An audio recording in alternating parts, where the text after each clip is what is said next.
Le 10 février dernier, Pierre Palmade a pris le volant, sous l'emprise de la cocaïne, provoquant un terrible accident de la route. Cependant, beaucoup estiment que le comédien de 55 ans a bénéficié d'un traitement de faveur. Au fil des mois, il a d'ailleurs vu son contrôle judiciaire s'alléger. Invité de l'émission chez Jordan, le 27 octobre 2023, Marc Jolivet ne s'est pas exprimé sur ce point. En revanche, l'humoriste et acteur de 73 ans a adressé un message lourd de sens à son ami de longue date. Je l'ai envoyé voir un psy depuis ce terrible accident. Pierre Palmade voit ses fidèles acolytes lui tourner le dos, un à un. Muriel Robin a notamment coupé définitivement les ponts avec lui. À l'antenne de France Info, la compagne d'Anne Le Naine a d'ailleurs révélé qu'elle n'est plus son amie. Michel Larocque semble également avoir pris ses distances avec le quinquagénaire. Alors que Pierre Palmade n'est pas encore fixé sur son sort, 4 individus, dont son dealer, un certain Winter, ont été placés en garde à vue pour trafic de stupéfiants.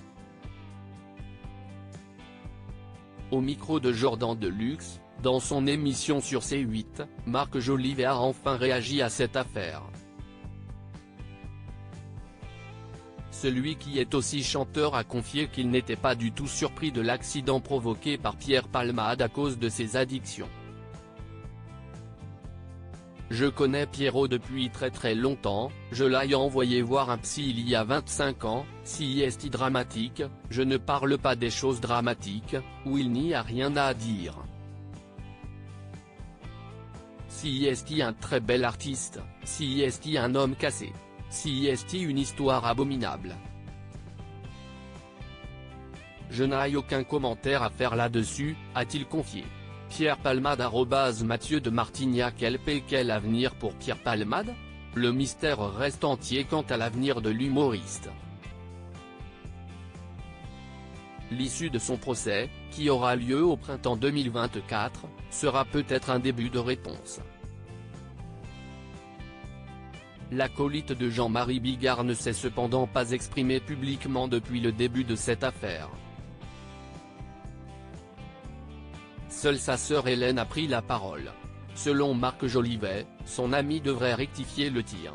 Pierrot, si tu m'écoutes, excuse-toi, viens en disant je demande pardon, peut-être pas maintenant, dans 1 ou 2 ans. Pardon, je n'ai pas pris conscience, pardon pour tout le monde, et du coup fais une émission pour les blessés, pour les gens, et là on t'accueillera à nouveau.